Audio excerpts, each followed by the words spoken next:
this hunk in, I could have gone a lot further. It would have fallen off the end. And I would have still only got 3, 4, 5, 6, 7, but it would have been successful. Let me put it back the way I had it. No, no matter. Let me put it back the way I had it. All right, so we just finished playing Roller Coaster Rush, which has these 3-dimensional roller coasters, and they're all, as you can see here, they're in sections. Okay. And so this game is about building your own roller coaster, and you're given these blueprint cards here at the beginning of the game. I can get those to look, and you start with them on the blueprint side. Anyway, so you can see here what you've got, and they correspond to the tracks. So this is my section F. I'm trying not to get the glare on the card. There we go. Section F, and let's see. F is right here. So you can see that it's kind of got a little bit of a ramp to it, just a little bit of a hill. Okay, and let's see. This is looking for the. Here we go. K card right here. You see that it's an elbow. So if I come over here, you can see that there is K right there. Okay, so as the game starts, you're given 6 of these cards at random, and you take those particular pieces, and that's how you start. So there are only 2 options in the game. Option number 1 is that you can look around at the other players and try to take one of their pieces, because nobody's paid for these pieces yet. We've just decided this is what we want. So we have an auction, and you're given $20 at the beginning of the game, and you auction you bid a certain amount on somebody else's card.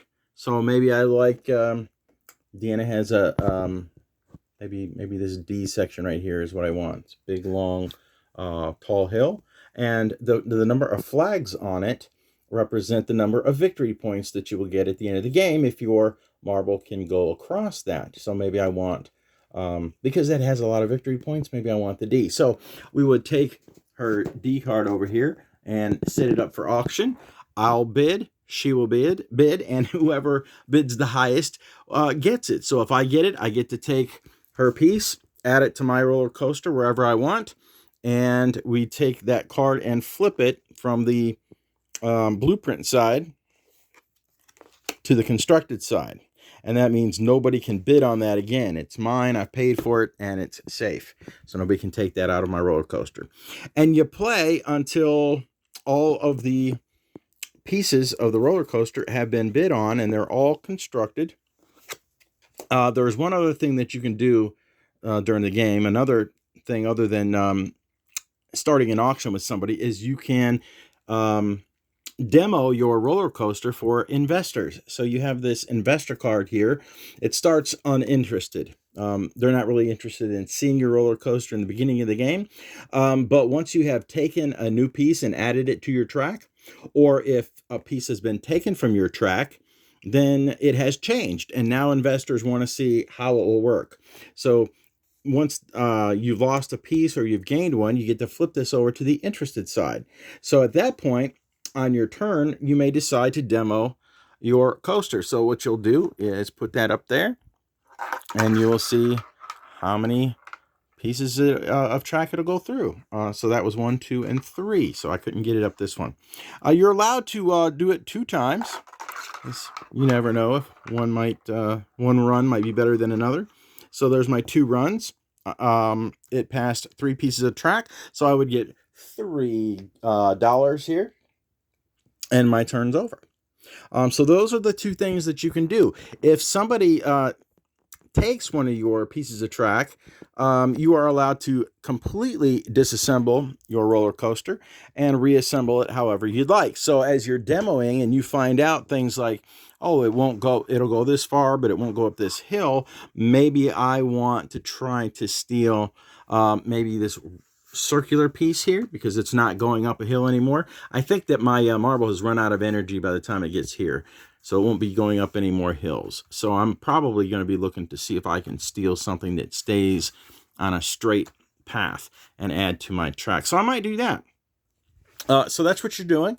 Once all of your cards have been constructed, the game reaches the grand opening, in which case you're going to try your track. And same thing as doing a demo, you'll run this 2 times. Only now, instead of getting $1 for each piece of track you pass, you look at the flags, and you'll get that many points. So that would be 5, 7, and 9.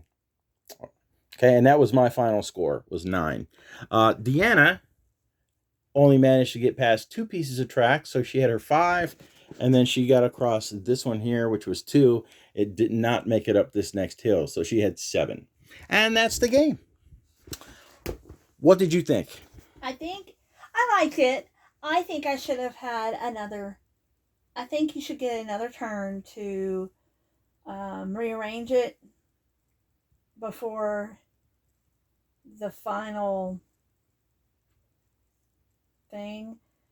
And I also think you need heavier marbles, because more weight, the further they go. And I thought there were times I didn't want to auction off a section, or I didn't want to purchase another section because he didn't have sections I wanted. And so you have to go through the process, but why am I having to even go through that if I don't want it? Like, can't we just pass on a turn? Well, there is one more element to the game that we didn't play with. The rules say to use these showstopper cards here after you've kind of gotten used to how the game works. For us, being actual gamers, I mean, maybe this might be true for somebody who's never played anything more than Monopoly, but we could have played with these showstopper cards. The way this works, and that would have changed that a little bit, is you deal out 3 of these. Well, you deal out 1 more than the number of players that you have, so it would be 3 for us. And you would pick one of these showstopper cards. So this one says score 4 points if you have the most money after the grand opening. So my last turn, I bet all my money, because it didn't make any difference how much money you have. Doesn't get added to your victory, but it would have if I'd had this card. So that might have made a difference. This one says, each time your marble completes a segment of 2 or more track pieces that are in reverse alphabetical order, you get 2 points for each piece in the segment. So mine has a C, what do I have here? L, K, F, H, H. So I only have 1 section in reverse alphabetical order, K and L. So if I had that card and my marble made it past there, which it did, I would have gotten an extra 2 points.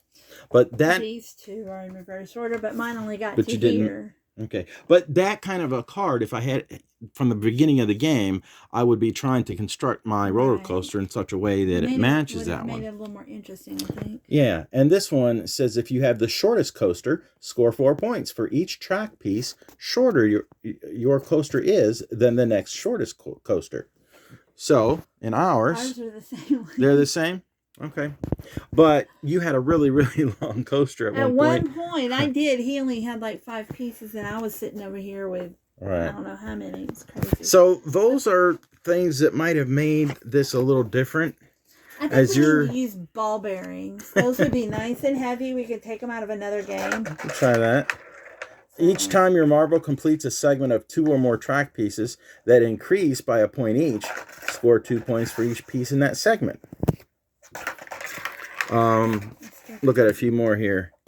If you have the largest coaster, score 3 points for each track piece longer your coaster is than the next largest coaster. Score 1 point for each 4 or 5 point track piece your marble completes.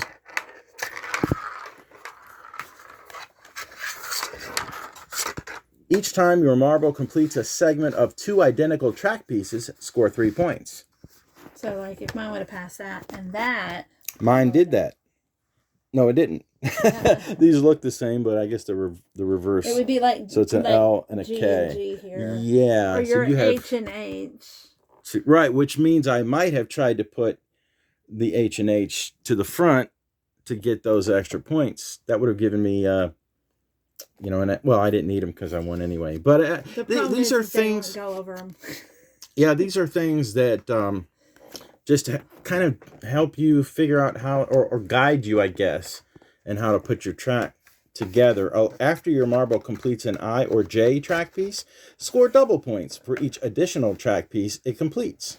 So I is this one right here, and we didn't have a J. Okay, so that's J goes the other way. It's the same there color. are more track pieces than you play with because you're just going to deal out a certain number of cards. Oh You my take goodness. those pieces at the beginning of the game, and the ones you don't use go back in the box. So there are more. For some reason, this won't go in there. You also have to be careful because, like, this piece here is already starting to crack, and this is our first time to play it. Yeah, it's soft It's plastic. very, like, Fireball Islandish plastic. Well, the remake, not the original. It's kind of like the cheap plastic that you get in a box that's being used as the insert. You know, well, I don't know. It's a little bit more sturdy than that, at least at the top. Maybe not so much at the bottom, but Still can't get it over. The fact that they don't fit perfectly well together also contributes to I the don't think so. knots. I checked that out, and I was wondering if the piece of track would be sticking up in the way and would hit the marble and cause it to stop, and it's not but doing that. Even that ridge is going to cause, it's not a smooth passage, so it is going to slow it down a little Well, bit. it seems Causes more friction. Oh, looky there. That would have gotten me a well, lot I've got further. plenty down there, so. But that would And have only given me 2 more. I guess if you played with more players, there might be a little bit more of, I want this piece of track. When we played here toward the end, I didn't want her last piece of track, but the only way the game ends is when, well, you only have two options. It's either demo the roller coaster, and if this is flipped to the other side, you can't do that. All you can do is auction it, and that's the only way the game ends, is when every piece has been auctioned. So maybe with more players, there'll be different kinds of pieces involved, and maybe I want more, and maybe that's not so much of an issue. That would help because, like, say that I really only wanted this much of my track. I still have to figure out somehow to fix this on here because all the pieces of the track have to fit together. Well, no, this one comes around and hits right here. It does do go the distance, but I still have two pieces here, and you still have to deal with it. And it can't just run into itself, and you not have anywhere to put it. So that's what really messes it up. Well, here's what I figured out. I had started with this tall piece and thinking that would gain more momentum, and then I had another hill and another hill and another hill until I thought I would harness all that energy and then have it peter out. Well, it peters out right away. So I took this out of here and put all my flat track in. Well, that doesn't work either. It runs out and just stops. So I realized I need the big hill to get momentum, and then I'll put my shorter pieces, which is why that worked. Why I was able to get to 3 tracks. And that's why, like, I left my C here. And I really wanted to rearrange it in order to have my 2 flat pieces on there to at least get those, because I knew I wasn't going to get the other 2 higher ones. But all it was good, because of the pieces that I have, it was just going to run back into itself. And he had more money to buy my flat pieces. So the strategy of it is have your most flags right at the beginning, and then have as many flats going the other way to get smaller amount of points. So don't try to put all your highest amount of flags at the beginning thinking you're just going to have the momentum. You won't. Yeah. So go with one high and then all the rest aim for low, and then put a high one at the end to stop your marble. Mm-hmm. That's about the only way you can do it. All right. What rating would you give this? I mean, I'd play it again. I don't know that it's one that I'm going to say, oh, let's go play that again. So, 4 or 5. That's interesting because I was thinking 4 myself. It's not a bad game. I didn't hate it like some other games that we've tried, but like you hate it's super simplistic. You only have those 2 options on your turn, and I don't think I just feel like there needed to be another option. Right. Like if I don't want to take another piece, I shouldn't have to, I guess. Yeah. Like, can I pass? Yeah, almost like, I don't know. Or a reconstruct. The end game should maybe be, hey, maybe if there's a piece that you have and nobody has bid on it it's 3 times in a row or something, yeah, it's automatically yours. I think we should also, if you want, like, pay a coin to move a piece. That's not a bad idea. And that be an option on your turn, and say, hey, I don't want to do that. I don't want to buy a piece. I want to rearrange it. So maybe for each coin, or 1 coin, 2 coins, you can take a piece out and either put it at the end, or if you want to move 2 pieces, it costs twice as much, or if you want to rearrange several of them, you pay so much per piece to move it. And I feel like there's something good in here, but it could be that better. Just needs a couple of changes, and I'm not sure what those would be, but that's the job of the designer, is to play test this thing and get it in good shape. But it seems like there's something in here, and this is the second attempt by this guy. He came out with this game before, and I don't remember if it was called the exact same thing, but if I recall right, these pieces were made out of cardboard, and you couldn't get the marble to go over anything. So now they're made out of this nice plastic, and I think it works better than the old one, but it would be really cool if there was a way for this to work, to where your marble would actually go the whole length of what you were working on. You know, it'd be really cool is if you had like magnets in it that would pull the marble, and use a metal marble and either pull your marble or push your marble in the direction you need it to go, and you just have to like work around to figure out which direction it needs to go. So I don't know. Yeah. See, I'm thinking, instead of them being plastic, have these grooves that they are magnetic and they snap together. But they only snap together one way because, of course, your North Pole, South Pole thing. Maybe that would make for a smoother. Well, I think I'm going to experiment with this a little bit. I think I might try a regular marble. These are really light marbles. Or we do have some ball bearings for another game. We could give that a try and see if that makes any difference. Anyway, I think I might fiddle around with it for a little bit. But I would give a game a 5 if it was just perfectly average. Not terrible, but not great either. Something I would play again. This one I think I would drop to a 4 as it stands. Right. I think it needs some... Because it just doesn't seem to work somehow. Right. Here's another thing. The cards say if you have the largest coaster or the smallest coaster, that you get bonus points if you have one of those showstopper cards. But with a 2-player game, we start with 6 pieces of track, and we have to end with 6 pieces of track, because the game isn't over until we have... Well, I mean, there is a way, if you purposefully don't bid on pieces of your track and let the other person win. That's part of the strategy is, I'm just going to let them win as many pieces of my track so I can rearrange my track. But that doesn't do anything for the end game. You have to have all of these cards auctioned. You do. So you had that really long roller coaster because I did let you take a couple of pieces of track.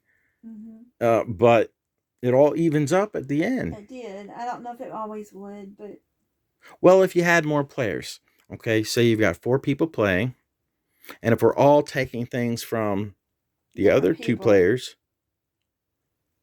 well, everybody's pieces has to have be to auctioned, but have to be constructed.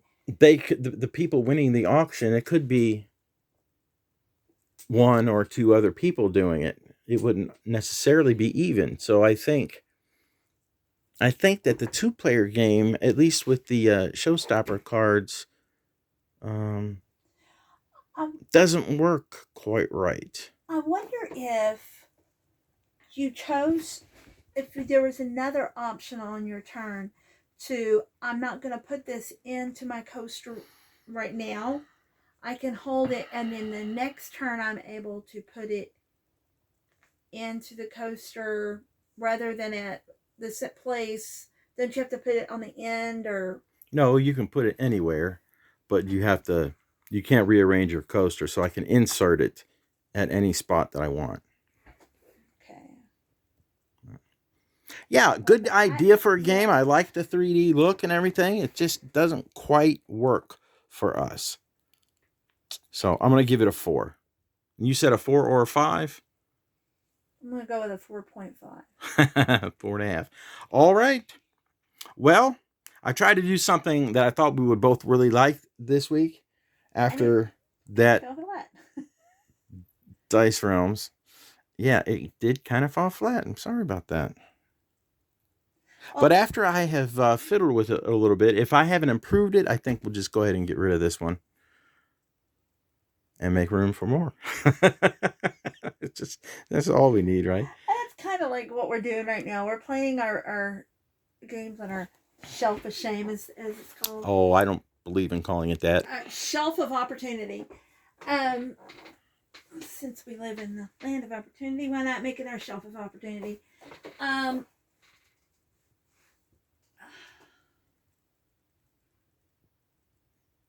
All right. So well, next week. Next week is Deanna's choice. And I haven't decided whether I want to pick Fields of Arle. As my husband rolls his eyes. Hey, that's the whole point of this, to get games played that ordinarily we wouldn't want to play. Now we have to. It's a worker placement game. It is done by the same guy that did Agricola, isn't it? No? Uwe Rosenberg? Maybe? I don't know, but I thought it was the same guy that did Fields of Green. It is the same guy that did Fields of Green. And I can get to Fields of Green a lot easier. I can't pronounce this guy's name. No. Uwe Rosenberg did okay, so Agricola. It's a little like Agricola. It is by the same guy who did Fields of Green. My other possibility is Ceylon, which is a tea trading game. Okay. That I have pulled out and I've looked at and I've read it and I've put it back on the shelf. All right, well, you've got some time to figure that out. If I choose that one, I have to have some Ceylon tea to drink while I'm playing it. Okay. Because I love my tea. Well, we are at 24 minutes, and we're not talking about the game anymore. We're talking about next week. So I'm going to go ahead and end it here, and we'll see you next week.